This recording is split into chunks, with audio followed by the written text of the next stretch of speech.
सभी विष्णु भक्तों को सादर जय श्री कृष्णा। परमात्मा श्री कृष्ण का नाम स्वरूप भागवत शास्त्र है।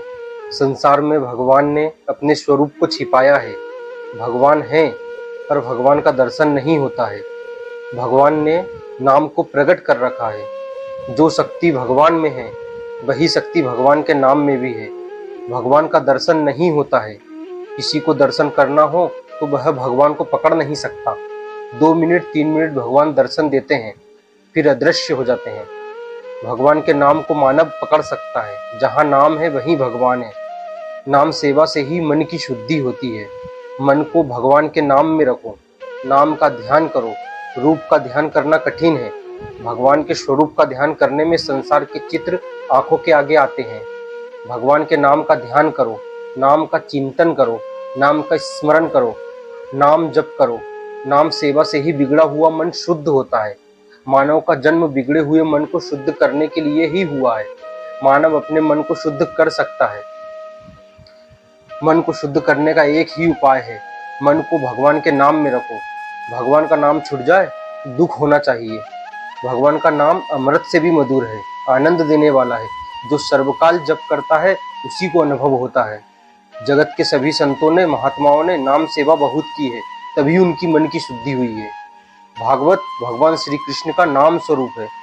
कितने लोग बहुत सी पुस्तक पढ़ते रहते हैं, ठीक है, बहुत अच्छा नहीं है। पुस्तक पढ़ने से शब्द ज्ञान बढ़ता है।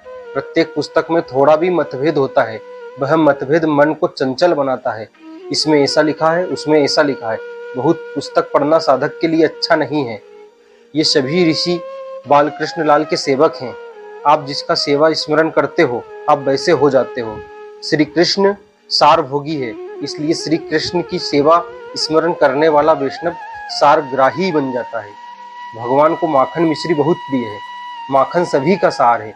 सेर 2 सेर दूध पीना ठीक है। बहुत दूध पीने से वायु हो जाता है, पेट भारी हो जाता है। 1-2 तोला माखन खाने से पेट हल्का रहता है, शक्ति जल्दी आती है। माखन सबका सार है। माखन खाने से शक्ति भी जल्दी आती है। सबका सार तत्व समझो। ऐसा सार तत्व समझो जिससे ज्ञान वैराग्य के साथ भक्ति भी पुष्ट हो।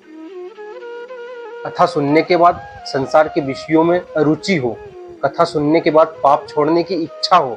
कथा सुनने के बाद प्रभु में प्रेम हो। कथा सुनने के बाद किए हुए पाप के लिए पश्चाताप हो। तभी कथा सफल है। कथा सुनने के बाद थोड़ा भी स्वभाव सुधरना चाहिए। कथा सुनने के बाद नवीन जन्म होता है। कथा सुनने के बाद पाप छोड़ने की इच्छा ना हो, प्रभु प्रेम में ना हो, स्वभाव न सुधरे तो समझना कि मैंने कथा सुनी ही नहीं।